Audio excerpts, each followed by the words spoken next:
Bab ke-15. Tinjauan psikoanalitis dampak proklamasi kemerdekaan Republik Indonesia pada masyarakat di Jakarta.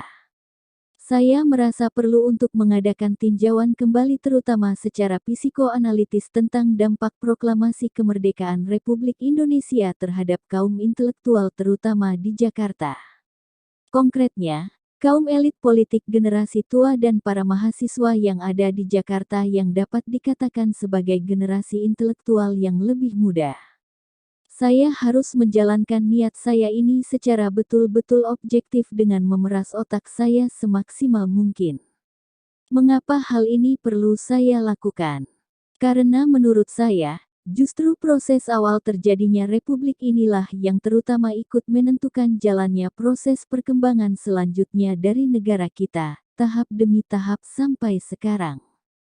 Saya berpandangan seperti itu karena ingat terjemahan seorang penyair dan translator Edward Fitzgerald dari Rubaiyat Omar Khayyam yang ke-73 yang berbunyi, "And the first morning of creation fraud.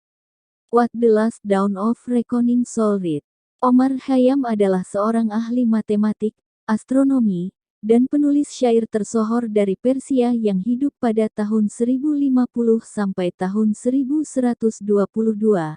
Lahir di kota Nishapur, Iran sekarang, pada zaman era kerajaan Singosari di Pulau Jawa.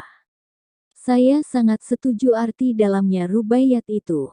Menurut hemat saya, setelah bersama-sama memproklamirkan kemerdekaan RI, kita sudah mulai membuka suatu sejarah perang dengan kolonialis Belanda yang politiknya mengandung kerjasama dengan kolonialis Inggris, untuk mendapatkan kembali koloninya yaitu Indonesia. Hal inilah yang saya renungkan secara mendalam pada waktu hendak mulai menulis buku ini. Bersamaan dengan itu timbul pertanyaan di dalam hati saya, pikiran apa kiranya yang tumbuh di benak Bung Karno dan Bung Hatta setelah mendeklarasikan kemerdekaan RI atas nama rakyat Indonesia.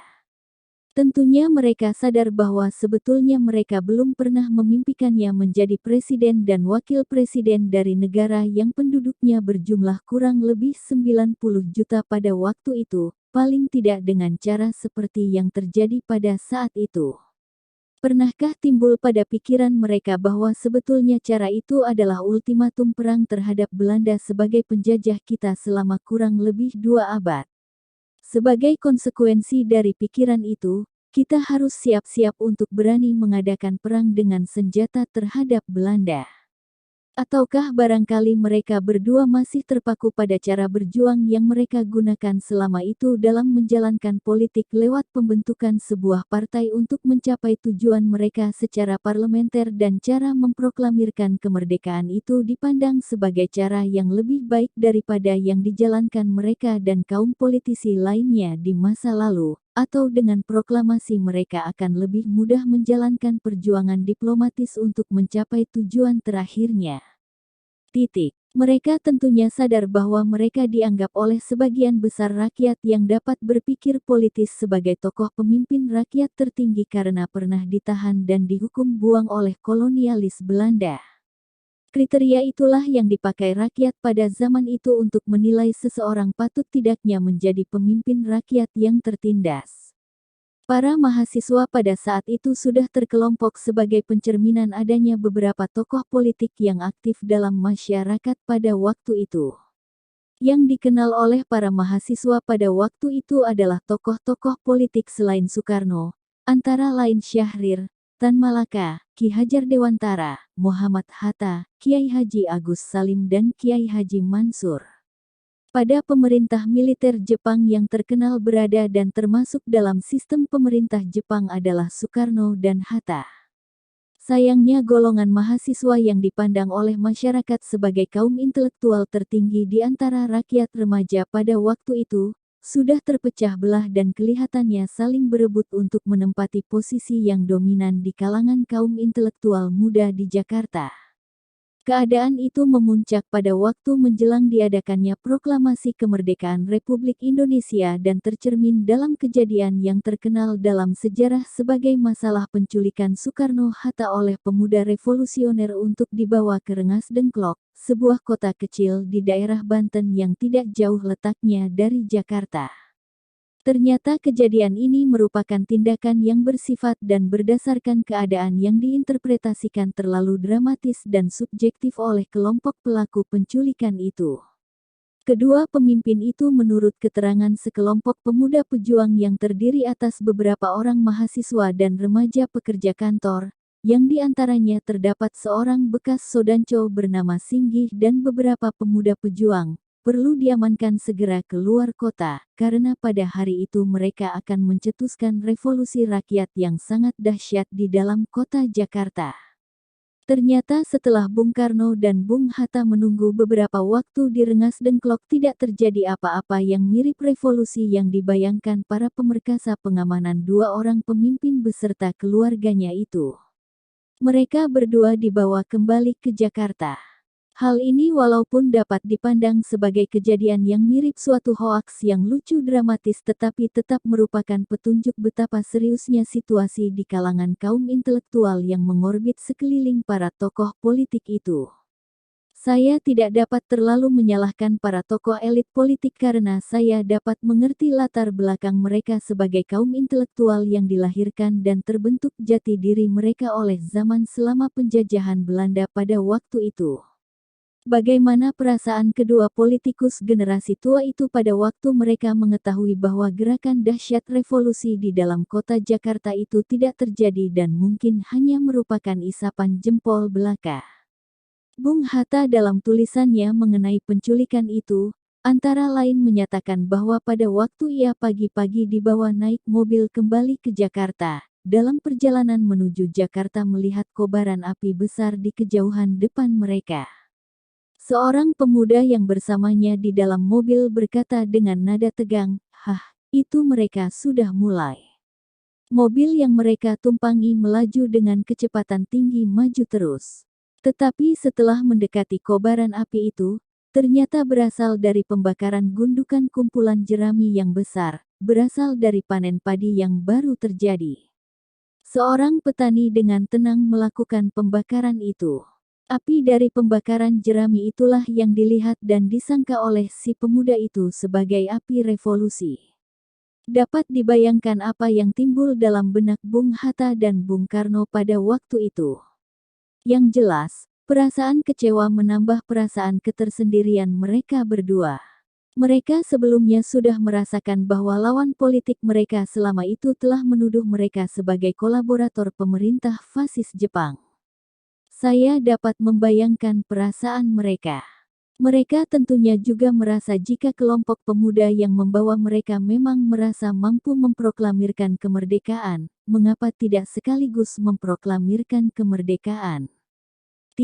Hal itu tidak terjadi karena kelompok pemuda dan orang-orang politik yang di belakangnya merasa tidak mampu atau masih menunggu datangnya perwakilan sekutu dan Belanda untuk diajak berunding.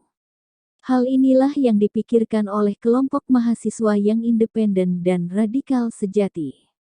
Bagi mereka, yang penting adalah bagaimana mempersiapkan bentuk perlawanan terhadap tentara Inggris yang kabarnya akan datang dan akan digunakan oleh kolonialis Belanda dalam upayanya mendapatkan kembali koloninya.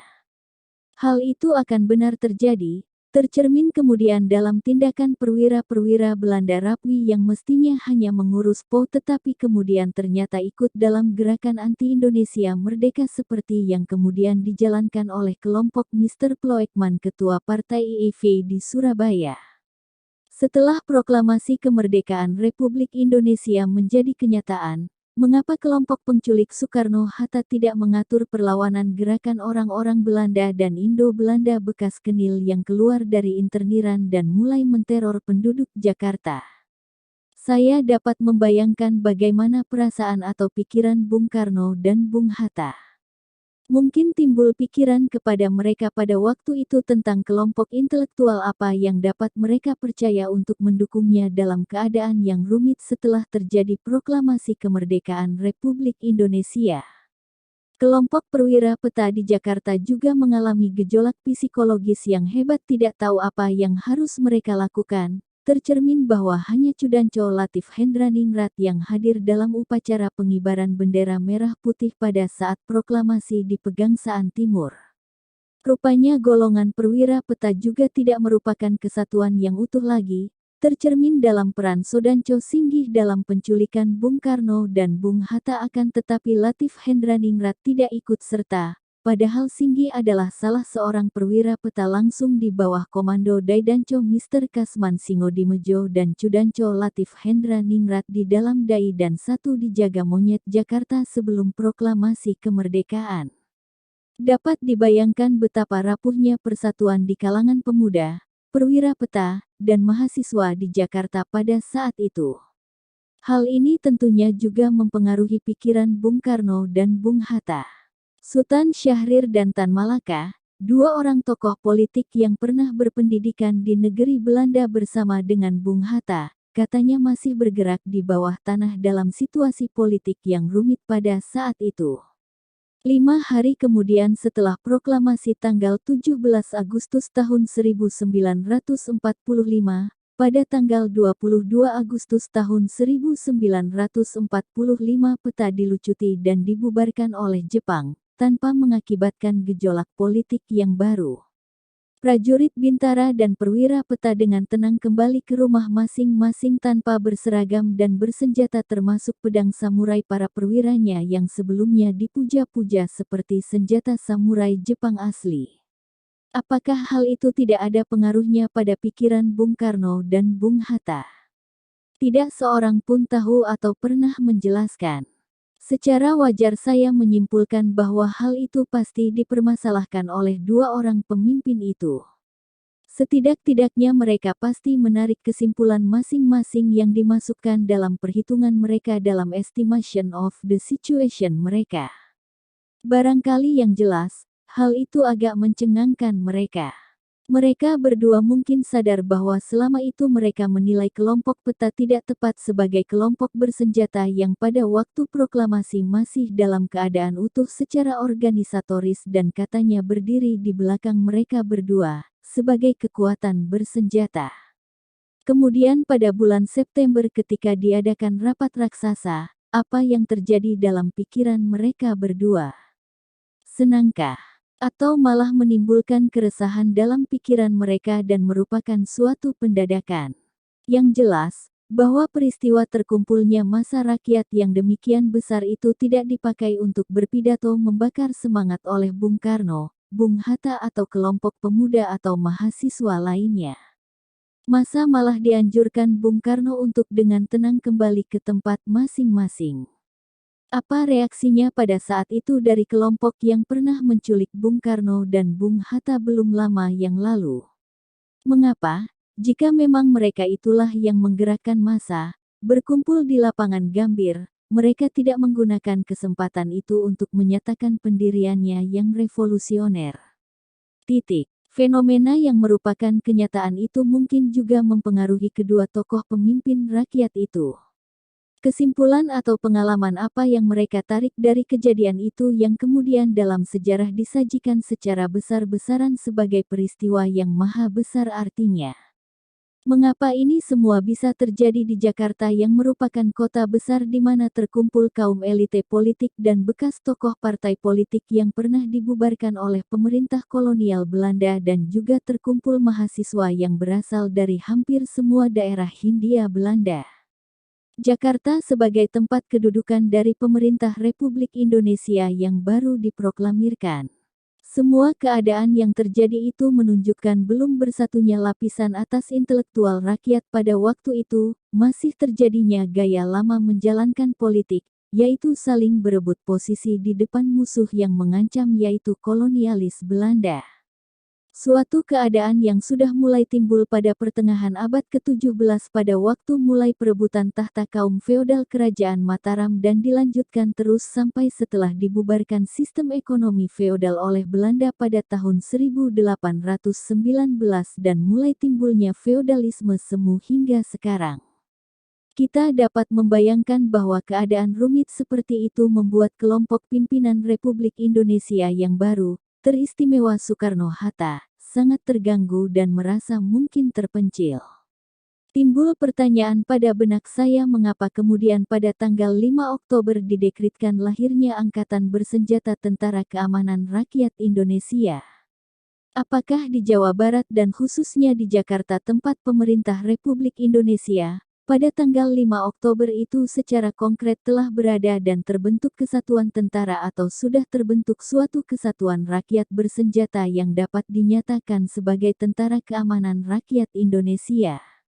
Ataukah yang dimaksud pemerintah pusat Republik Indonesia sebagai Tentara Keamanan Republik Indonesia itu sebagian besar adalah massa rakyat bersenjata lengkap berjumlah kurang lebih 140.000 orang di kota Surabaya yang siap dan telah bertempur menghadapi tentara Jepang dan siap menghadapi tentara Inggris yang akan mendarat di pelabuhan Surabaya? Jika memang demikian, mengapa tidak dinyatakan terus terang supaya menambah semangat rakyat Surabaya yang telah mengatur dengan rapi penampungan seluruh POW tentara Jepang di kamp interniran yang amat besar di daerah Ketabang Kota Surabaya? Di samping itu, kem-kem interniran Belanda dan Indo-Belanda bekas Kenil yang teratur baik dan terjaga baik oleh Kesatuan Polisi Tentara Keamanan Rakyat yang telah terbentuk mulai tanggal 3 Oktober tahun 1945, 2 hari sebelum tanggal 5 Oktober lahirnya TKRI. Sehingga Belanda POW tidak dapat bebas pergi dengan bersenjata dan mengacau serta menteror penduduk pribumi seperti yang terjadi di Jakarta pada saat itu. Orang-orang Belanda dan Indo-Belanda bekas Kenil di Surabaya pernah melakukan pengacauan tetapi langsung dibasmi oleh rakyat kampung-kampung Surabaya. Kemudian terjadi provokasi pengibaran bendera kerajaan Belanda merah putih biru di atas Hotel Oranye pada tanggal 19 September tahun 1945, menimbulkan insiden bendera berdarah yang dapat dihabisi oleh rakyat. Sesudah peristiwa tersebut, rakyat Surabaya mulai menghabisi kelompok Belanda bekas interniran bersenjata yang ingin mengambil kembali perusahaannya dengan tindakan kekerasan atau intimidasi terhadap penduduk kota Surabaya. Gerakan bersenjata kelompok bekas interniran atau bekas Kenil tidak terjadi lagi sesudah itu. Lain dari yang terjadi di kota Jakarta yang pada waktu itu mengalami pengacauan dari pihak Belanda bekas interniran. 1. Pemikiran militer Soekarno-Hatta setelah proklamasi. Saya mengajukan masalah ini sesuai dengan dasar tema buku ini bukan untuk menilai tindakan kedua pemimpin kita itu secara politis. Saya dapat membayangkan betapa sulitnya mereka berdua dalam mengatasi keadaan yang baru timbul di Jakarta. Bukan karena diproklamirkan kemerdekaan Republik Indonesia tetapi juga karena berubahnya situasi internasional secara mendadak, dengan usainya Perang Dunia II secara tuntas, menyerahnya Jepang pada tanggal 9 Agustus tahun 1945, menyusul menyerahnya fasis Jerman pada tanggal 5 Mei tahun 1945 kepada kekuatan militer sekutu. Tentunya Belanda merasa sebagai pihak yang menang perang dan ingin memakai keadaan untuk mendapatkan keuntungan di bidang politik, khususnya hubungan dengan Indonesia, terutama bertujuan untuk mendapatkan kembali koloni Nederlands Indie. Sesuai dengan angan-angannya, Belanda mulai mengembangkan pemikiran militernya sebagai negara kolonial kawakan dan sudah menjajah rakyat kita dengan menggunakan kekerasan selama 300 tahun. Hal itu tercermin pada upaya Belanda bersama pasukan sekutu yang ditugaskan menjalankan tugas internasional mereka, juga mendaratkan pasukan kerajaan Belanda di Jakarta. Saya membayangkan bagaimana reaksi Soekarno dan Hatta terhadap situasi baru itu. Apakah langsung timbul pemikiran baru, yang selama dalam perjuangan mereka dalam pergerakan nasional selama 40 tahun belum pernah dialami, yaitu timbulnya pemikiran militer sebagai reaksi terhadap tindakan ilegal Belanda itu. Dalam keadaan psikologis bagaimana mereka pada saat itu? Saya dapat membayangkan perasaan mereka pada saat itu, mengingat para pemuda intelektual kita masih saja dalam keadaan pertengkaran dan keterceraiberaian. Tidak bersatunya para intelektual itu, antara lain, disebabkan mulai persiapan pembentukan partai-partai oleh para intelektual yang lebih senior dari mereka dan yang pernah sekolah di negeri Belanda. Mereka rupanya merasa sudah tiba waktunya menjalankan itu, yaitu dalam saat terjadi pancaroba dalam situasi politik dengan diproklamirkannya negara Republik Indonesia. Memang terjadinya hal seperti itu dapat dimengerti, karena hal itu dapat dipandang sebagai suatu gejala pertumbuhan prinsip demokrasi. Tetapi mungkin dilupakan oleh mereka bahwa kekuasaan Belanda walaupun telah absen dalam waktu 3,5 tahun di tanah air kita, tetapi simpatisan dan pendukung rezimnya yang terpendam selama rezim fasis Jepang itu, masih tetap ada di bumi kita. Antek-antek Belanda dalam bentuk bekas PID Pangreh Praja, kelompok-kelompok etnis asing dan pribumi yang dahulu diberi prioritas khusus dan sudah mau digunakan oleh Belanda, masih tetap ada. Pada saat keadaan dianggap membaik, mereka akan dapat muncul lagi dengan vitalitas penuh seperti spora cendawan yang terkena air hujan pertama. Tentang masalah ini saya temukan dalam buku yang disusun oleh Dr. S.L. van der Waal, Nederlands Indonesië tahun 1945 sampai tahun 1950. Dokumen laporan-laporan resmi tentang hubungan Nederland-Indonesia tahun 1945 sampai tahun 1950 oleh Dr. S.L. van der Waal. Penerbit Martinus Nijhoff S. Gravenhage 1971. Di dalam buku itu dapat antara lain dibaca surat-surat yang ditulis Bung Karno dan Bung Hatta kepada para jenderal Inggris perwakilan sekutu pada Oktober tahun 1945, yang sebagian isinya akan saya sitir di sini. Memorandum van Muhammad Hatta Vice Presiden van de Republik Indonesia aan Brigadier General King, tanggal 8 Oktober tahun 1945. Lihat buku Van der Waal halaman 279.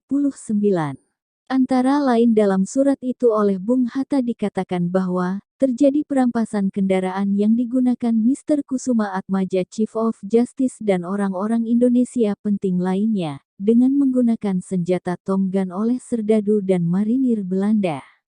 Selanjutnya dalam surat itu Bung Hatta mendesak supaya dari pihak tentara pendudukan Inggris memperhatikan masalah itu, supaya tidak menambah terjadinya kekacauan di kalangan masyarakat.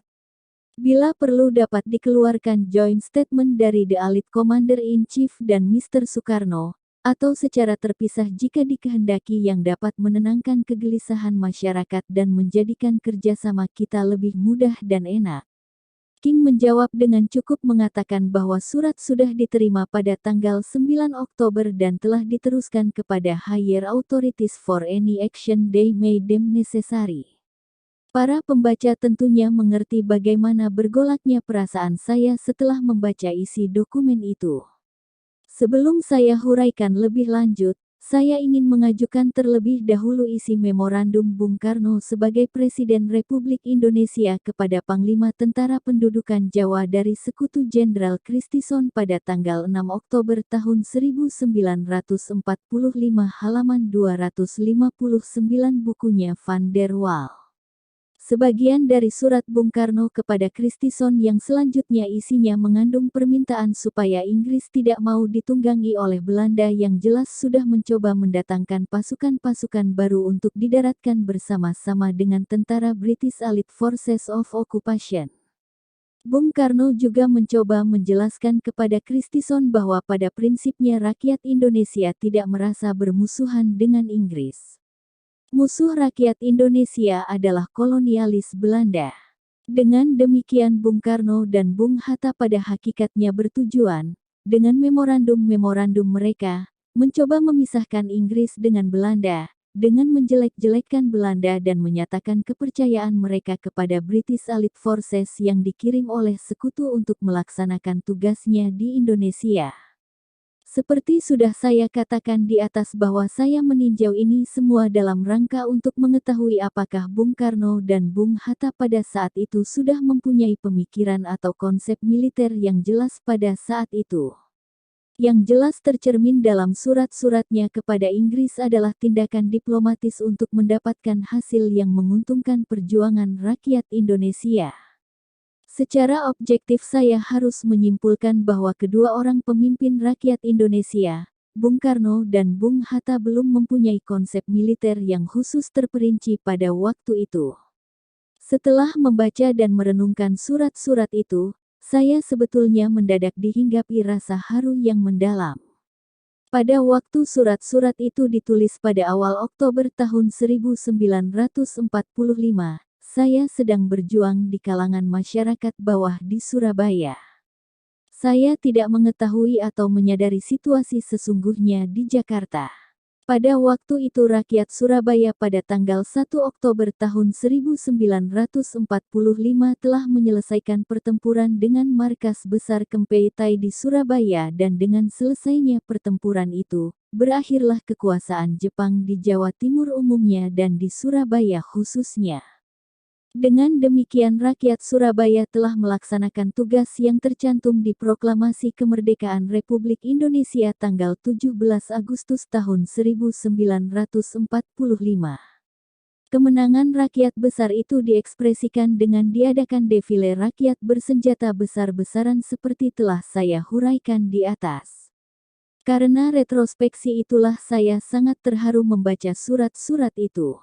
Timbul intuisi pada benak saya bahwa Bung Karno dan Bung Hatta pada saat menulis surat-surat itu mungkin merasa terpencil dan tidak mendapat informasi yang cukup dari daerah lain di Jawa yaitu Jawa Tengah dan Jawa Timur. Seakan-akan telah terjadi kesenjangan antara para pemuda pejuang dengan mereka. Gejala pertama tentang adanya kesenjangan itu adalah fakta terjadinya penculikan mereka oleh kelompok pemuda tertentu yang telah dihuraikan di atas. Kembali mengenai surat-surat yang telah ditulis oleh Bung Karno dan Bung Hatta. Yang sangat menyentuh saya adalah bahwa surat-surat kepada Inggris oleh kedua pemimpin itu semua ditulis pada saat-saat sesudah tanggal 5 Oktober tahun 1945 yaitu tanggal pemerintah RI mengeluarkan deklarasi tentang terbentuknya Tentara Republik Indonesia. Saya menjadi heran dan terharu sekaligus kasihan kepada Bung Karno dan Bung Hatta. Karena fakta itu menunjukkan bahwa pada saat itu mereka mungkin dalam keadaan terisolir, psikologis dan politis. Apakah mereka tidak tahu atau lupa bahwa pemerintah RI telah mengeluarkan dekrit itu? Bagaimana semua itu bisa terjadi? Apakah dalam kenyataannya deklarasi pemerintah tentang Tentara Republik Indonesia hanya merupakan siwar yang tidak dilaporkan kepada Bung Karno dan Bung Hatta tetapi telah dilaksanakan oleh Jawa Tengah dan Jawa Timur secara konkret? Bagaimana pelaksanaan dekrit pemerintah itu di Jawa Barat? Jika memang telah terbentuk kesatuan-kesatuan bersenjata di Jawa Barat sebagai pelaksanaan dari dekrit pemerintah tanggal 5 Oktober, kesatuan-kesatuan itu pasti tidak tinggal diam dalam situasi keamanan yang disinggung dalam memorandum Bung Hatta dan surat-surat Bung Karno itu. Pada akhir Oktober tahun 1945, Bung Karno atas permintaan pimpinan tentara Inggris, datang ke Surabaya supaya arek-arek Surabaya mau diajak ceasefire. Karena tentara Inggris di Surabaya sudah kewalahan menghadapi kekuatan bersenjata rakyat kota Surabaya. Inggris khawatir jika pertempuran diteruskan kesatuan tempur brigadenya akan ludes. Mengapa Bung Karno beserta rombongan bersedia pergi ke Surabaya sebagai intermediator atas permintaan pimpinan tentara Inggris di Indonesia? Apakah Bung Karno mempunyai konsep pemikiran militer tertentu? Saya terlebih dahulu akan menyelingi dengan huraian tentang apa yang terjadi pada waktu yang sama di kota Surabaya dalam bagian berikut supaya pembaca mempunyai gambaran tentang situasinya dengan lebih jelas. Bab ke-16. Clash 1 dengan tentara Inggris di kota Surabaya. 1. Sebab terjadinya clash besar-besaran antara rakyat Surabaya dan tentara Inggris yang mendarat di pelabuhan Surabaya. Dalam bukunya Dr. S.L. van der Wal ditulis tentang surat dari LT Gouverneur General H.J. van Mook kepada Menteri Bagian Negara di Lautan Seberang Logeman pada tanggal 31 Oktober tahun 1945. Dalam surat itu diberitahu bahwa tentara Inggris telah mendarat di Surabaya pada tanggal 26 Oktober. Pada mulanya tidak terjadi perlawanan. Tetapi pada tanggal 28, serangan yang terorganisir dan besar-besaran terjadi oleh massa rakyat yang bersenjata. Ternyata orang Indonesia sudah mempunyai sangat banyak senjata dan dapat mengerahkan massa rakyat yang besar dalam serangan itu. Sehingga boleh dikatakan bahwa seluruh brigade yang didaratkan Inggris menderita kekalahan dan praktis terisolir. Segera setelah kabar itu diterima, Panglima Tentara Inggris di Jakarta mengajak Soekarno dan Hatta pergi ke Surabaya untuk mengembalikan perdamaian. Setelah diadakan perundingan yang rumit dan panjang, akhirnya diperoleh permufakatan bersama untuk diadakan ceasefire. Inggris menuntut agar serdadu-serdadu Inggris yang jatuh di tangan orang Indonesia dikembalikan, tetapi hal itu tidak disetujui oleh pihak Indonesia jika orang Indonesia yang mereka tahan tidak dibebaskan. Ceasefire tersebut ternyata tidak berlangsung lama karena pada malam kemarin Jenderal AWS Malabi tewas dalam peristiwa tembak-menembak yang terjadi lagi. Kejadian tragis itu oleh pihak Christison dinyatakan bisa terjadi karena tindakan lancang seorang opsir Belanda yaitu Kapten Ter Zeehuyer. Tentang proses kejadian tewasnya Jenderal Inggris itu, pembaca dapat membaca agak detail dalam memoir Haryo Kecik 1 bab 3 pertempuran melawan Inggris. Saya mengajukan semua ini untuk menjelaskan bahwa situasi di Surabaya pada saat itu lain sekali daripada suasana masyarakat di Jakarta. Tentang perbedaan itu tentunya Bung Karno dan Bung Hatta mengetahui setelah mereka mengunjungi Surabaya atas permintaan Inggris untuk menghentikan pertempuran yang telah berkobar selama 3 hari di Surabaya. Mungkin setelah mengetahui keadaan yang merupakan gerakan massa rakyat bersenjata di Surabaya itu, mereka berdua bisa memakai fakta itu dalam diplomasinya dengan Inggris.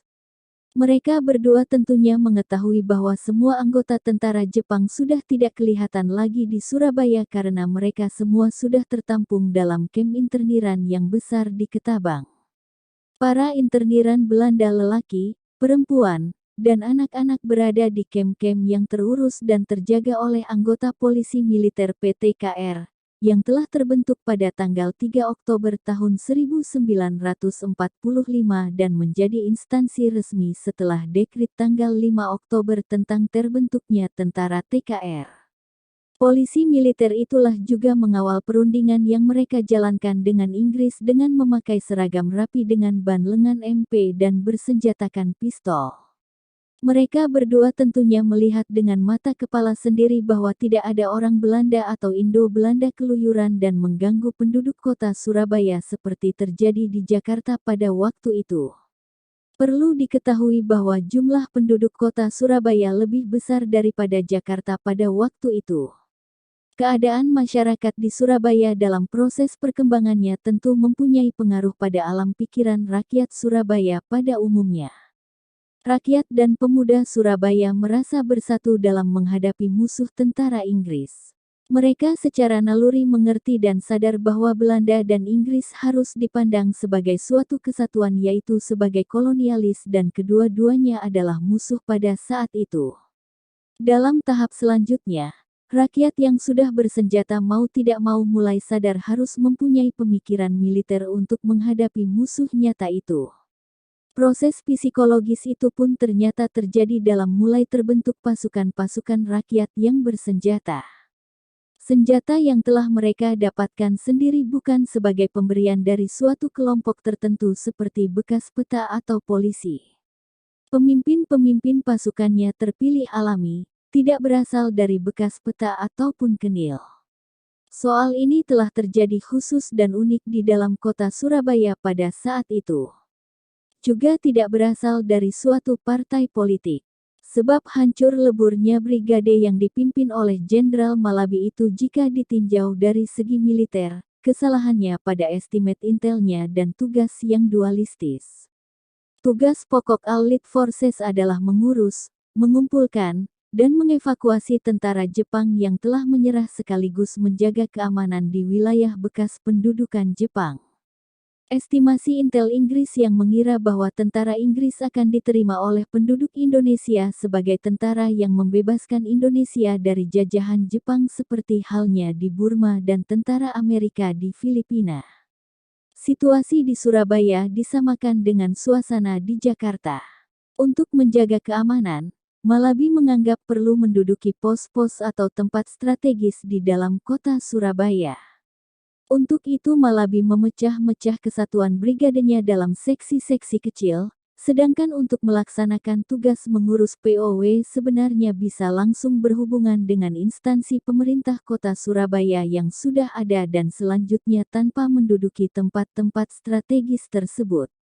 Tetapi ada kemungkinan besar Inggris memang sudah berniat membuat Surabaya sebagai bridgehead untuk operasi selanjutnya dari tentara Belanda yang sudah direncanakan datang kemudian.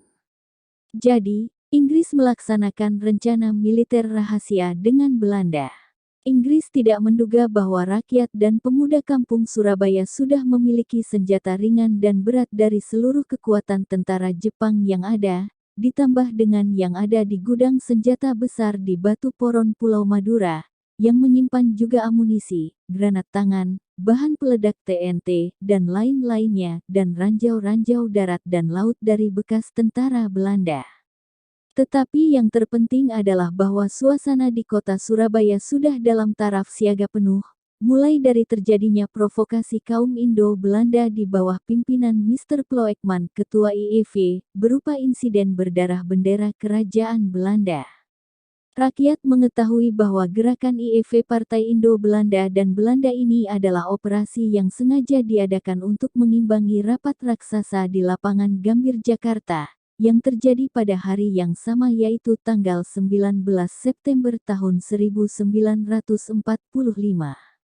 Karena kesalahan-kesalahan tersebut di atas, brigade dari Jenderal Malabi dapat ditumpas dalam bagian-bagian kecilnya hingga secara menyeluruh David in detail istilah militernya. Inggris kemudian belajar dari kesalahan ini dan balas dendam terhadap rakyat Surabaya dengan alasan bahwa jenderalnya dibunuh secara biadab oleh rakyat Surabaya. Karena itu Inggris akan menghukum rakyat Surabaya dengan seluruh kekuatan yang ada. Bab ke-17. Inggris balas dendam. 1. Sikap pemerintah pusat Republik Indonesia di Jakarta. Dapat dibayangkan bahwa rombongan Bung Karno dan Bung Hatta bersama perwakilan dari Allied Forces perwira tentara Inggris setelah kembalinya di Jakarta merasa sangat puas dengan sukses yang mereka capai, yaitu dapat menghentikan pertempuran yang terjadi antara rakyat Surabaya dan Kesatuan Brigade ke-49 dari Divisi India ke-23 Tentara Inggris.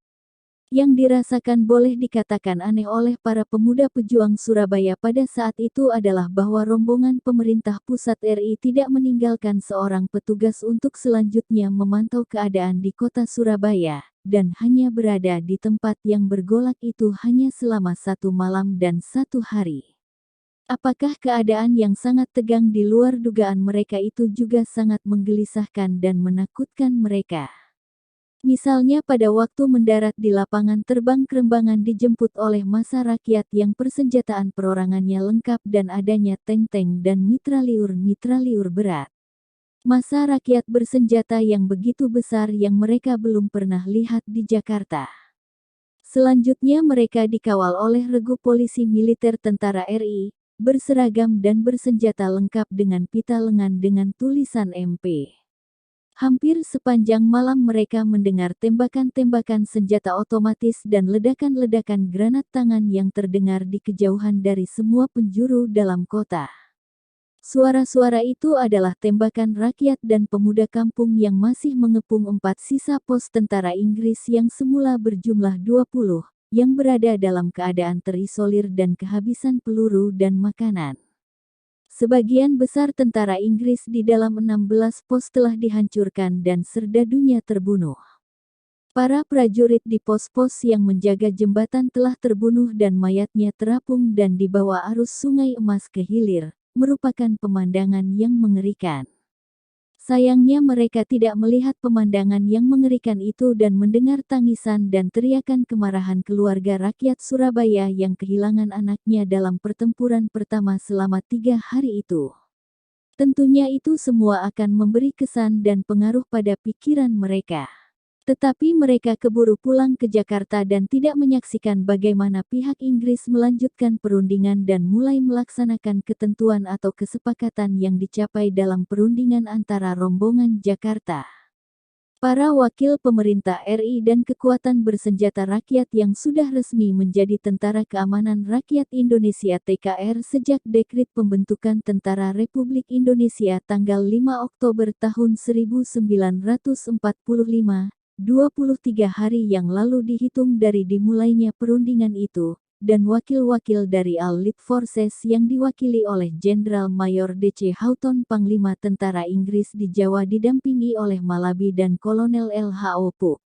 Pelaksanaan perundingan itu yang dimulai setelah rombongan dari Jakarta meninggalkan Surabaya untuk kembali ke Jakarta. Pelaksanaan itu secara terburu-buru dalam keadaan yang sangat tegang, karena markas tentara Inggris di Gedung Internatio yang besar dan bertingkat sedang dikepung oleh massa rakyat bersenjata yang sangat besar yang masih dalam keadaan saling tembak-menembak. Rakyat menembak dari bawah dan Inggris menembak dari jendela-jendela tingkat atas. Dapat dibayangkan betapa sulitnya mengatur dan mengadakan hubungan antara Jenderal Malabi dengan anak buahnya di dalam gedung. Rakyat yang berada di bawah dapat diperintah oleh pihak Indonesia untuk menghentikan tembakan, tetapi Inggris di dalam gedung harus dihubungi langsung oleh beberapa orang yang terdiri atas pihak Inggris dan pihak Indonesia yang harus masuk ke dalam gedung itu dan memberikan penjelasan. Tentu saja pengaturan seperti itu praktis sangat sulit dilaksanakan. Ternyata upaya dengan cara itu gagal, situasi objektif tidak memungkinkannya. Tiba-tiba tembak-menembak dimulai lagi dengan serunya. Dari atas pihak Inggris menembak dengan stand gun dari jendela-jendela ke arah bawah, dengan cara tanpa mengekspos badannya. Jadi dijalankan dengan tangan satu supaya aman dari tembakan dari bawah. Inggris menembak membabi buta ke arah bawah. Yang lebih parah lagi, pelemparan granat tangan pun dimulai. Dalam situasi kacau balau itu, Jenderal Malabi terbunuh. Tewasnya Jenderal Malabi ternyata dipakai oleh Inggris sebagai alasan untuk melemparkan semua kesalahan kepada pihak Indonesia. Diambilnya tindakan militer yang berlebihan terhadap rakyat Surabaya, membuat rakyat dan pemuda kampung kemudian memilih bertempur dengan semboyan merdeka atau mati daripada tunduk pada ultimatum Inggris yang isinya sangat menghina rakyat dan meremehkan pemerintah RI Jawa Timur, supaya menyerah dengan menyerahkan seluruh persenjataan mereka dengan datang berbaris single file dengan tangan di atas kepala. Tekad itu diucapkan bersama oleh seluruh perwakilan dari kesatuan bersenjata di kota Surabaya pada petang hari tanggal 9 November tahun 1945 di markas TKR Pregolan Surabaya. Massa besar rakyat bersenjata berkumpul di depan gedung itu, untuk menyaksikan pertemuan itu dan lahirnya ikrar sumpah kebulatan tekad merdeka atau mati yang lengkap isinya seperti di bawah ini. Tetap merdeka.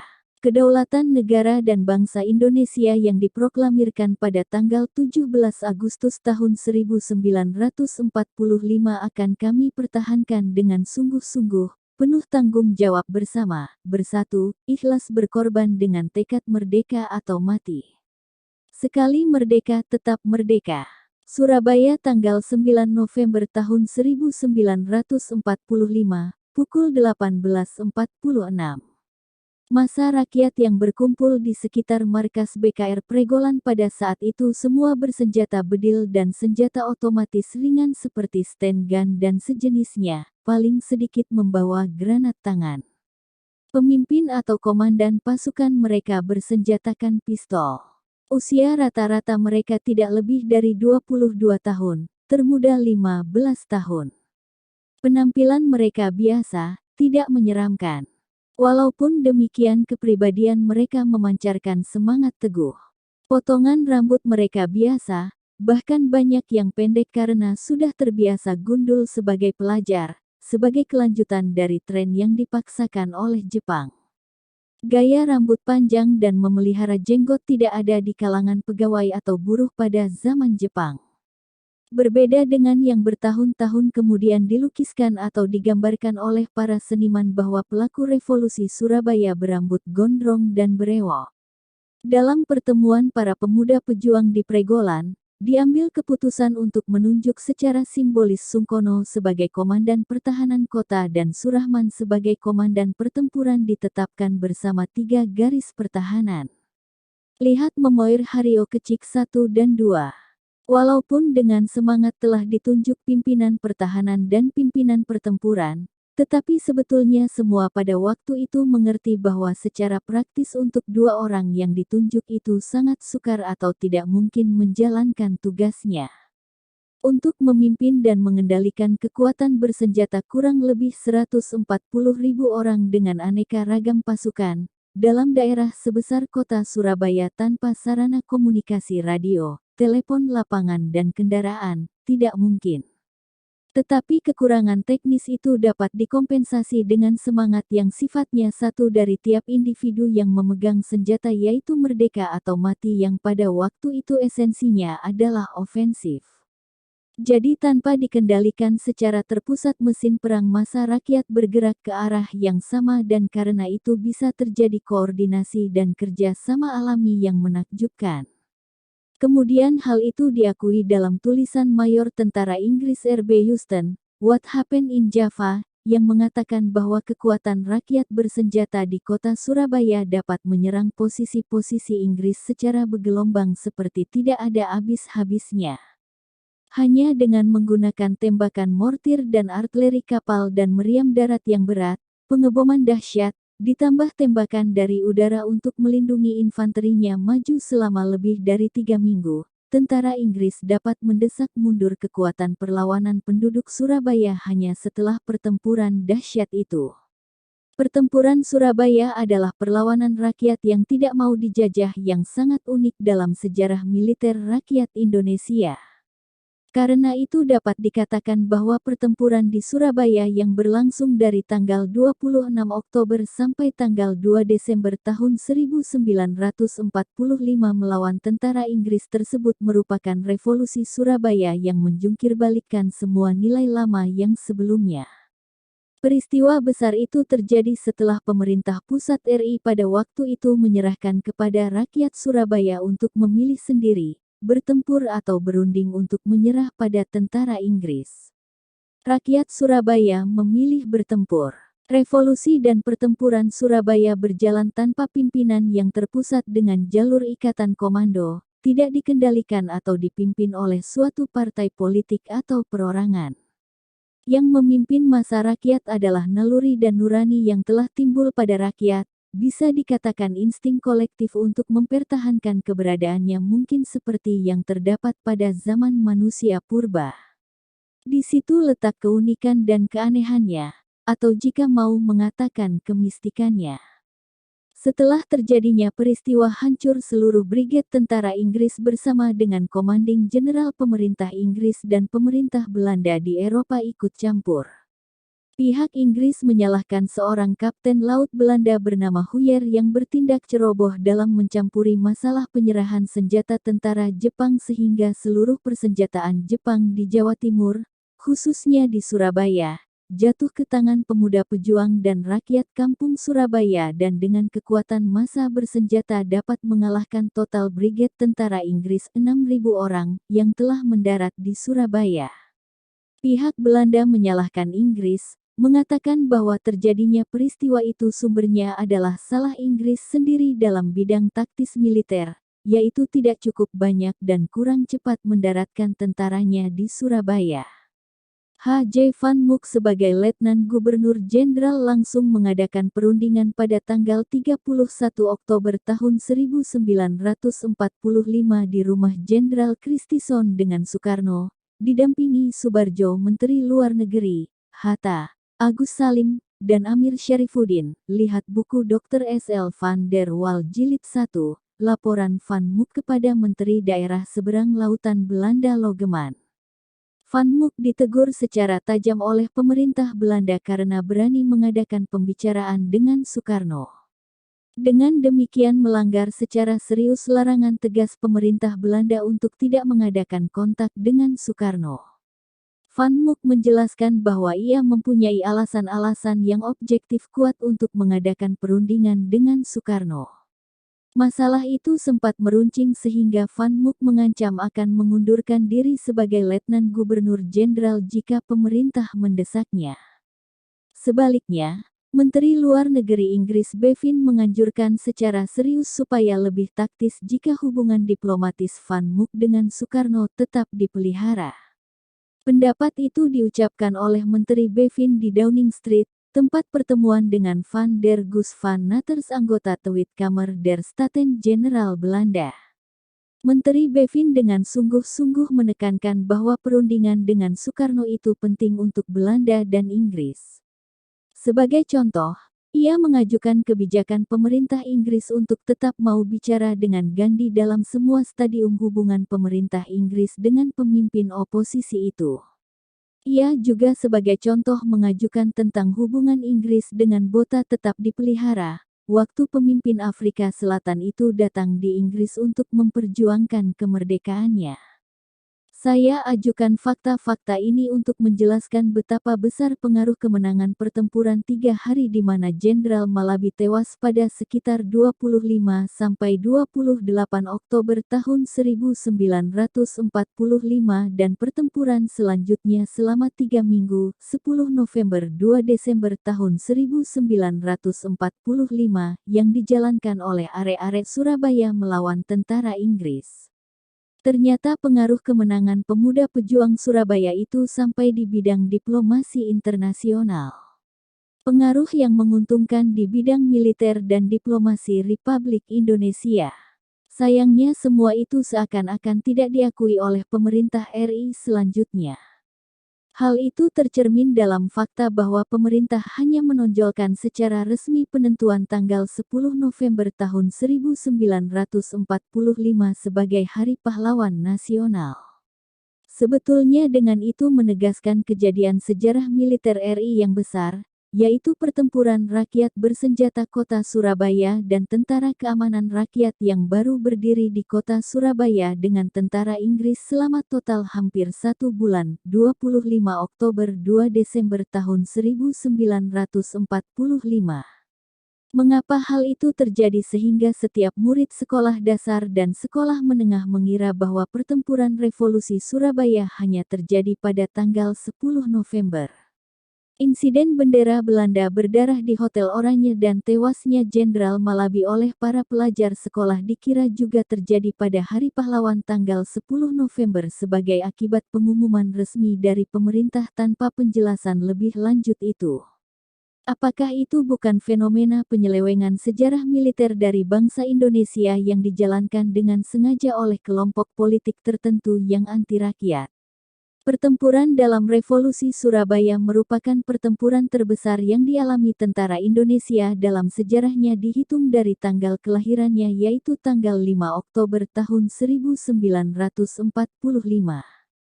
Tetapi keadaan yang istimewa yaitu bahwa pada tanggal itu pemuda pejuang Surabaya mampu merebut seluruh senjata Jepang yang ada, ditambah dengan bekas senjata kenil. Pada dekrit pemerintah tentang berdirinya Tentara Republik Indonesia, pemuda pejuang dan pemerintah Surabaya dapat menyusun tentara baru itu yang merupakan kekuatan bersenjata terdiri atas total 140.000 orang dengan bersenjata lengkap dari yang ringan sampai senjata berat yakni meriam-meriam bermacam jenis dan mitraliur-mitraliur berat, dan alat perang lainnya seperti tank-tank dan kendaraan berlapis baja. Bab ke-18. Ternyata pemuda Surabaya memiliki pemikiran militer. Dengan kekuatan seperti itu rakyat Surabaya dapat melawan tentara Inggris yang hendak menghukum rakyat Surabaya, hanya karena seorang jenderalnya gugur karena kurang pintar dalam bidang taktik seperti yang telah saya huraikan. Malah kami mendengar kemudian bahwa ada seorang jenderal Inggris yang gugur tetapi mungkin tidak langsung dalam pertempuran Surabaya itu. Mungkin dalam serangan-serangan udara yang dilancarkan oleh Inggris kemudian dalam tahap terakhir pertempuran Surabaya. Pihak kami juga mempunyai beberapa baterai meriam penangkis udara yang dilayani oleh para bekas Heiho yang berpengalaman dalam soal penangkis atau pertahanan udara yang diperoleh dalam kancah perang di Malaya, Burma, dan Thailand sebelumnya. Hal aneh dapat diajukan bahwa tidak ada lencana atau bentuk penghargaan militer lainnya yang diberikan pemerintah atau Kementerian Pertahanan sebagai tanda jasa untuk prajurit dan rakyat yang merupakan pelaku dalam Revolusi Surabaya, yang merupakan perang terbesar dilihat dari sudut politis maupun militer yang pernah dijalankan oleh Tentara Republik Indonesia dan rakyat Surabaya sampai sekarang. Kita kembali pada masalah sikap pemerintah RI di Jakarta. Dalam tinjauan masalah ini, tujuan saya tetap dalam rangka tema buku ini, bukan semata-mata untuk menilai efisiensi pemerintah RI pada waktu itu. Sampai mana situasi sosial politis dan militer yang terjadi pada masa itu mempengaruhi pemerintah RI pada waktu itu. Supaya dapat membayangkan hal itu kita perlu membayangkan atau mendeduksi tentang kelompok-kelompok intelektual yang ada di Jakarta pada waktu itu dan dalam kondisi apa dan bagaimana mereka berada dan saling berhubungan. Dari pengalaman yang saya peroleh sendiri saya dapat menyimpulkan bahwa relatif tidak ada kesatuan dan persatuan di kalangan intelektual di Jakarta pada saat itu. Saya telah menyimpulkan bahwa antara kelompok pejabat pemerintah dengan sebagian kelompok intelektual di dalam masyarakat ada kesenjangan fisik dan mental. Hal itu pernah tercermin dalam fakta terjadinya penculikan Soekarno-Hatta, yang ternyata merupakan kejadian yang lebih melodramatis daripada politis yang bermanfaat. Bagaimanapun juga, hal itu dapat menjadi petunjuk adanya kesenjangan antara kelompok tertentu intelektual dan kelompok intelektual yang memegang fungsi dalam pemerintah RI yang baru itu. Dalam kenyataan unsur-unsur pejabat dan pegawai yang terpakai pada zaman Jepang, tetap masih saja terpakai dalam pemerintah baru RI sesudah proklamasi. Hal itu tentunya juga diketahui oleh pihak Belanda yang juga mengadakan penyelidikan dan analisis dalam masalah ini. Tentang kebenaran hal ini dapat saya baca dalam bukunya Dr. S.L. van der Waal. Belanda mengetahui misalnya bahwa di Kepangreh Kerajaan di Jawa, kebanyakan orang lama masih bercokol yang sikapnya menunggu, kecuali bupati-bupati baru yang ditempatkan oleh Jepang. Untuk mereka hanya ada satu jalan yaitu menempatkan diri di belakang RI yang baru itu. Kalangan intelektual generasi tua mulai merasa bahwa tiba saatnya menghidupkan lagi partai-partai lama mereka, walaupun masih secara berhati-hati dan bersifat orientasi permulaan. Tetapi bahwa mereka mulai membuat kelompok itu dapat dimengerti dan terjadi dalam kenyataan. Di dalam masalah ini dapat dilihat ada dua tendensi yaitu pencerminan sebagai pemikiran dalam negeri sebelum Jepang masuk dan pencerminan sebagai pemikiran yang diperoleh dari luar negeri pada waktu mereka belajar di Nederland. Kelompok intelektual tidak dapat bersatu. Mereka masing-masing berupaya menjalankan konsepnya masing-masing.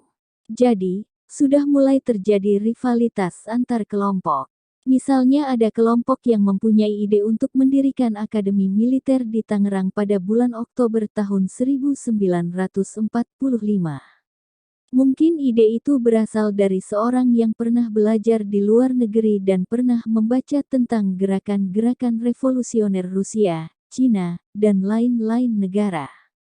Jelas, ide seperti itu tidak relevan dengan keadaan yang ada di Jakarta pada waktu itu.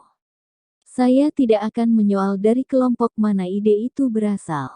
Hanya saya tahu bahwa kelompok ide pendirian Akademi Militer itu pernah mengirim seorang mahasiswa ke Surabaya pada bagian pertama pertengahan Oktober tahun 1945, untuk minta bantuan senjata dan seragam.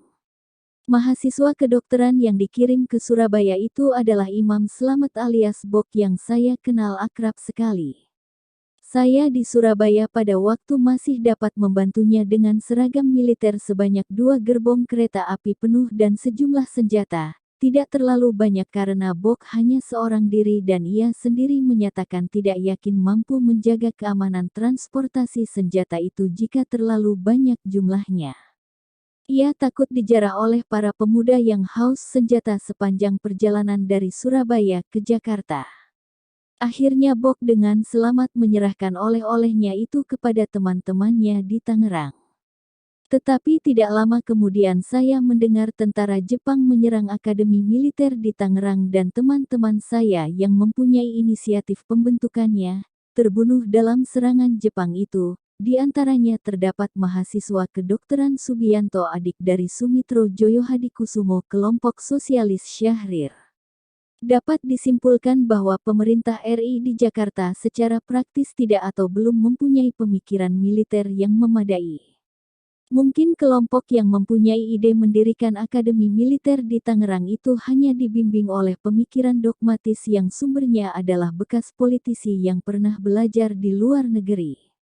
Pemikiran yang secara dogmatis meniru proses revolusi dari negara lain di mana dibentuk Akademi Militer, untuk kemudian dapat mempengaruhi proses terjadinya tentara revolusioner di negara-negara itu seperti yang terjadi dalam sejarah revolusi Rusia dan revolusi Cina.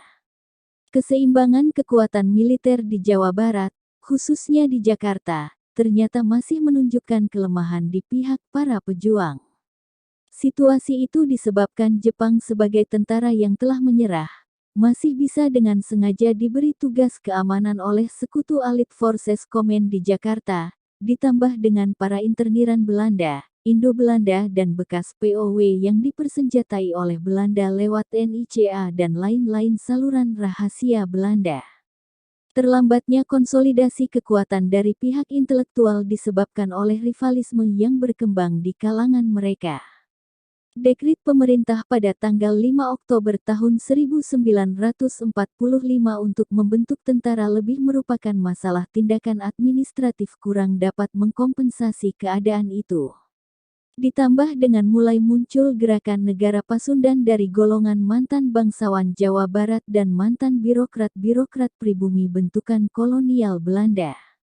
Sementara itu, setelah gugurnya Jenderal Malabi, Inggris diam-diam mulai dari awal November mendatangkan tentara cadangan untuk didaratkan di Surabaya. Kapal HMS Sussex dengan Laksamana Muda Patterson membawa 1.500 pasukan didaratkan dari kapal Caron dan Cavalier pada tanggal 1 November tahun 1945.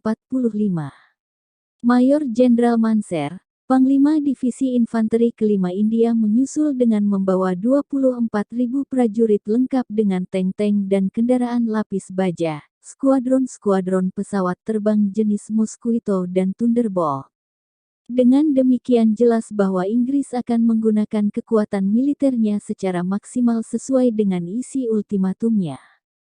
Tetapi pada saat terakhir menjelang agresinya Inggris masih mencoba mengadu domba kalangan rakyat Surabaya dengan mengatakan dalam ultimatumnya, bahwa Inggris mengakui adanya kesatuan kepolisian dan tentara Republik Indonesia. Menyatakan bahwa kaum ekstremislah yang menjalankan kejahatan merampok, meneror, dan membunuh rakyat. Mereka itulah yang harus mempertanggungjawabkan tewasnya Jenderal Malabi. Tetapi rakyat Surabaya mengerti taktik lama kolonialis Inggris ini. Rakyat Surabaya menghadapi tentara Inggris sebagai unit kesatuan yang kokoh dan akan bertempur dengan semboyan merdeka atau mati, sumpah yang telah diucapkan bersama. Pemikiran militer secara kolektif rakyat Surabaya adalah sederhana, tidak berbelit-belit. Pada pembicaraan bersama tentang bagaimana rakyat akan menghadapi tentara Inggris yang akan menyerang, pada permulaan seorang bekas peta yaitu Yonosewoyo, mengusulkan supaya kekuatan bersenjata rakyat, pemuda, dan tentara keamanan rakyat, segera meninggalkan kota Surabaya, menyiapkan garis pertahanan di luar kota mulai dari desa sepanjang dan membiarkan tentara Inggris memasuki kota. Jika tentara Inggris sudah ada di dalam kota, seluruh kekuatan rakyat dari posisi luar kota baru serentak menyerangnya. Sebagai bekas Sodanco yang hanya pernah mengikuti latihan kemiliteran peta dengan segala keterbatasannya selama 3 bulan. Tentu saja ia hanya agak mengerti tentang gerakan taktik pertempuran dari sepasukan kompi dalam rangka kesatuan batalion. Ia berpikir secara dogmatis, tidak sadar bahwa problem yang dihadapi itu sangat besar meliputi gerakan kekuatan bersenjata berjumlah 140.000 orang.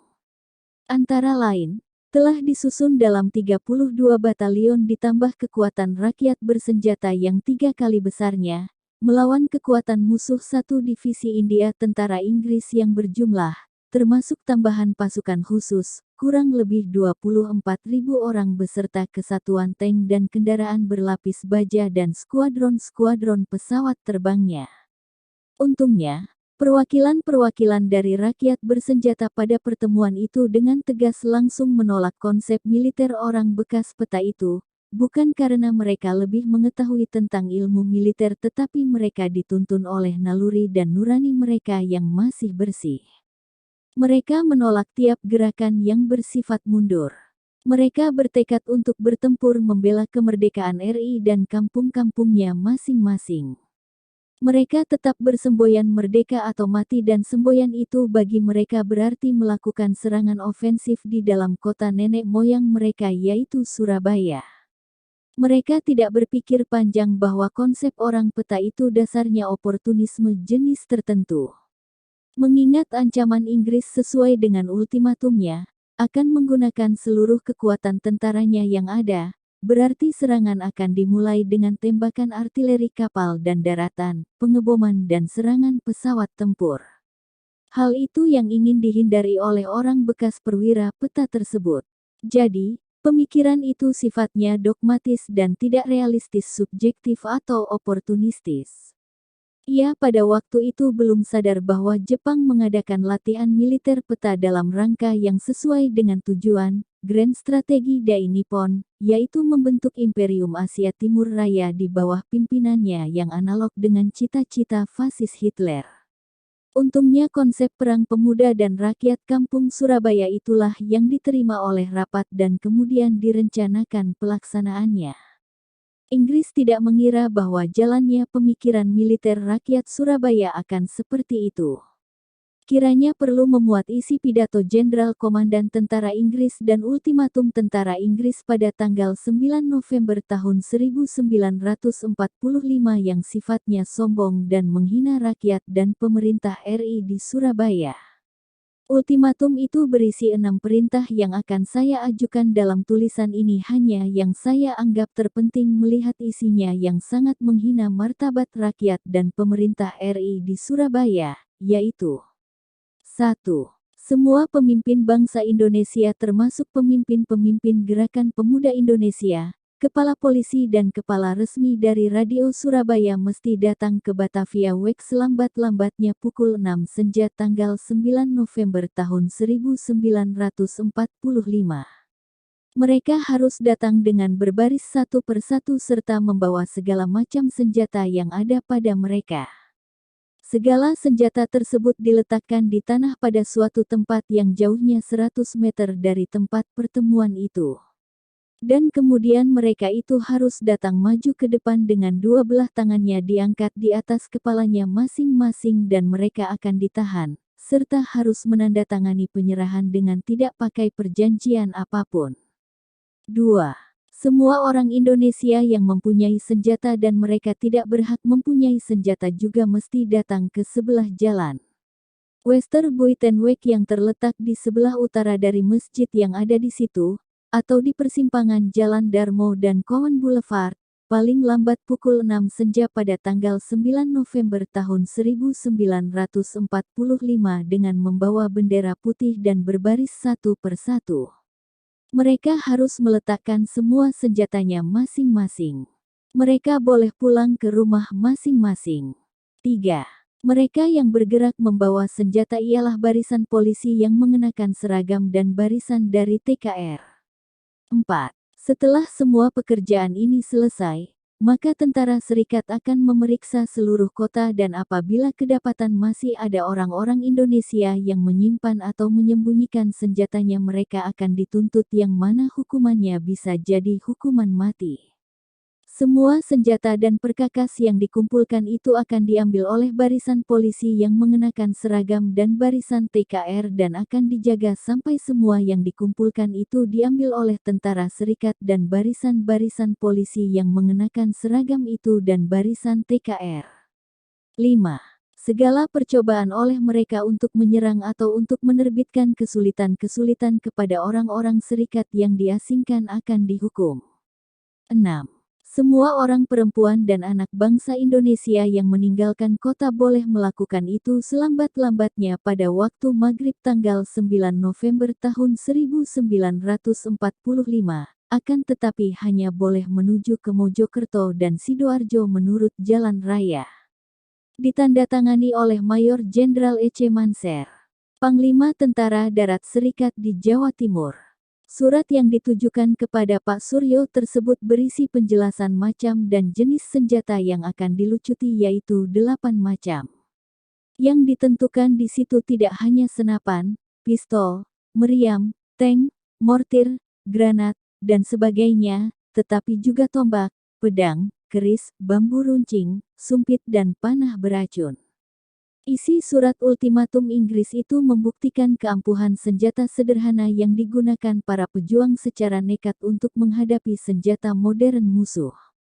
Mungkin baru di Surabaya Inggris mengalami situasi mengerikan berhadapan dengan pemuda dan rakyat yang di samping menggunakan senjata api modern juga memanfaatkan senjata primitif dan sakral nenek moyangnya. Di samping itu jelas terlihat di dalam ultimatum itu bahwa Inggris masih berniat mengadu domba rakyat dan pemuda Indonesia dengan polisi dan TKR yang baru terbentuk pada tanggal 5 Oktober tahun 1945. Ultimatum Inggris dan tulisan lain di atas disebarluaskan dalam jumlah besar dengan pesawat terbang di atas kota Surabaya pada kira-kira jam 13. Mereka mungkin mengira bahwa dengan perang urat saraf dalam bentuk seperti itu sudah cukup merusak semangat arek-arek Surabaya. Hasil yang diperoleh adalah sebaliknya. Perasaan kebencian seluruh rakyat terhadap Inggris dan Nika menjadi tambah meluap-luap. Ultimatum itu juga disertai ancaman seorang jenderal Inggris yang frustrasi yang lupa bahwa tentara Inggris pernah lari tunggang langgang secara panik dan massal menyeberangi Selat Kenal di Dunkirk yang memalukan karena diserang oleh pasukan Jerman Hitler pada awal Perang Dunia II. Ancaman itu berbunyi, saya akan memperkuat perintah-perintah saya ini dengan semua kekuatan angkatan laut, darat, dan udara di bawah komando saya. Dan mereka orang-orang Indonesia yang tidak menurut perintah-perintah saya, itulah yang bertanggung jawab atas pertumpahan darah yang sudah tentu akan terjadi. Pada pukul 22 pemerintah pusat RI, melalui Menteri Luar Negeri RI Mr. Subarjo yang berlulusan Fakultas Hukum Nederland memberitahu Gubernur Suryo, Residen Sudirman, dan Ketua KNI Jawa Timur yang berkumpul di sebuah hotel kecil pensiun Marik di Embong Sawo, Surabaya bahwa pimpinan tertinggi tentara sekutu di Jakarta memutuskan untuk menggunakan kekerasan besok tanggal 10 November tahun 1945, bila rakyat Surabaya tidak mematuhi ultimatumnya. Pemerintah bersama dengan itu menegaskan bahwa pemerintah pusat menyerahkan keputusan bertindak kepada rakyat Surabaya sendiri. Setelah menerima telegram keputusan pemerintah pusat RI, Gubernur Suryo berdiskusi dengan pemimpin lainnya tanpa bertele-tele. Mereka semua tahu bahwa di kalangan rakyat dan para pejuang di Surabaya, hanya ada satu pendapat yaitu melawan tentara Inggris sesuai dengan sumpah yang diucapkan bersama pada senja tadi pada pukul 18.46. Pada pukul 23 Gubernur Suryo mengucapkan pidato radionya yang historis, ditujukan kepada seluruh rakyat Surabaya dan Jawa Timur. Isinya antara lain sebagai berikut. 1. Usaha pemerintah pusat Republik Indonesia untuk membereskan peristiwa Surabaya sia-sia, sehingga penanganannya diserahkan pada kehendak rakyat Surabaya sendiri. 2. Semua perundingan yang telah dilakukan dengan pihak Inggris selalu gagal, maka kita harus menegakkan dan mengukuhkan tekad, yaitu berani menghadapi segala kemungkinan untuk mempertahankan kedaulatan negara kita. 3. Lebih baik hancur daripada dijajah kembali, juga sekarang tetap demikian halnya dalam menghadapi ultimatum Inggris. 4.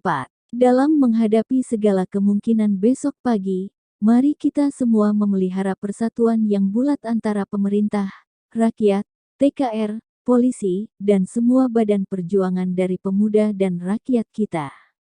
5. Mari kita memohon kepada Tuhan Yang Maha Esa agar kita semua mendapat kekuatan lahir dan batin serta rahmat dan hidayah-Nya di dalam perjuangan.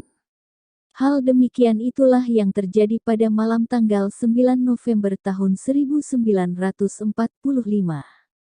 Semua menunjukkan bahwa rakyat Surabaya secara kolektif mempunyai pemikiran militer yang dapat dipertanggungjawabkan dan merupakan faktor yang sangat besar dalam perkembangan sejarah rakyat Indonesia selanjutnya.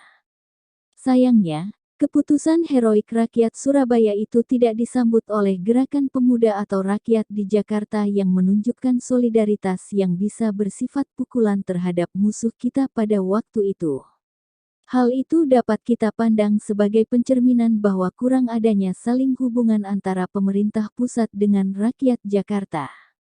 Hal ini dapat kita interpretasikan bahwa rakyat Jakarta mungkin sudah terlalu terkontaminasi oleh anti-propaganda Belanda terhadap Republik Indonesia. Sekarang bagaimana kita harus menilai sikap pemerintah pusat RI pada malam tanggal 9 November tahun 1945 yang tercermin dalam kawatnya kepada pemerintah RI Surabaya? Kita dapat menilainya secara politis dan secara militer. Selain itu kita dapat menilainya secara filosofis. Penilaian itu sebaiknya dijalankan dengan cara bottom up, yaitu berpangkal tolak dari pandangan rakyat dan pemuda pejuang di bawah masyarakat. Jika kita jalankan cara itu, tindakan pemerintah pusat itu menimbulkan kesan pada rakyat, kesan bahwa pemerintah pusat seakan-akan meninggalkan mereka. Dengan demikian Inggris mendapat dukungan moral yang besar untuk bertindak sesuai dengan ultimatumnya terhadap rakyat Surabaya. Tetapi rakyat Surabaya mungkin juga tidak berpikir sampai taraf seperti itu. Rakyat Surabaya sudah menentukan sikapnya dan mereka akan melaksanakan tekadnya itu secara konsekuen. Hal itu memang telah terjadi menurut jalannya sejarah rakyat Indonesia. Pertempuran sengit melawan tentara Inggris telah terjadi. Dengan sendirinya dapat dimengerti bahwa pertempuran sengit itu hanya dapat dijalankan jika rakyat Surabaya secara kolektif mempunyai pemikiran militer tertentu yang memadai. Ternyata pemikiran militer rakyat Surabaya tidak hanya meliputi jangka pendek tetapi juga menyangkut kepentingan jangka panjang. Hal yang unik brilian itu tercermin pada tindakan pemuda pejuang Surabaya untuk mengungsikan alat-alat teknik seperti mesin-mesin bubut besar dan kecil, alat-alat perbengkelan reparasi mobil dan alat pengangkutan lainnya. Hal itu juga tercermin pada evakuasi alat-alat perbengkelan kereta api di stasiun Semut dan perbengkelan tram listrik di Sawahan. Alat-alat tertentu dari galangan kapal di Tanjung Perak Ujung dievakuasi mundur ke daerah Kediri dan Madiun. Di samping itu, evakuasi dari senjata-senjata ringan, bahan peledak, amunisi senjata ringan dan berat, granat tangan, ranjau darat dan laut di gudang besar bekas tentara Belanda dan juga Jepang, secara cepat diselesaikan sebelum pecah pertempuran 3 hari di bulan Oktober dan pertempuran besar dengan Inggris. Obat-obatan dan alat-alat kedokteran, beras, tepung, makanan kaleng dari daging, dan lain-lainnya dari bekas tentara Jepang juga diamankan. Bahan pakaian, seragam dan sepatu militer bekas Kenil dan Jepang tidak dilupakan untuk dievakuasi ke daerah yang aman.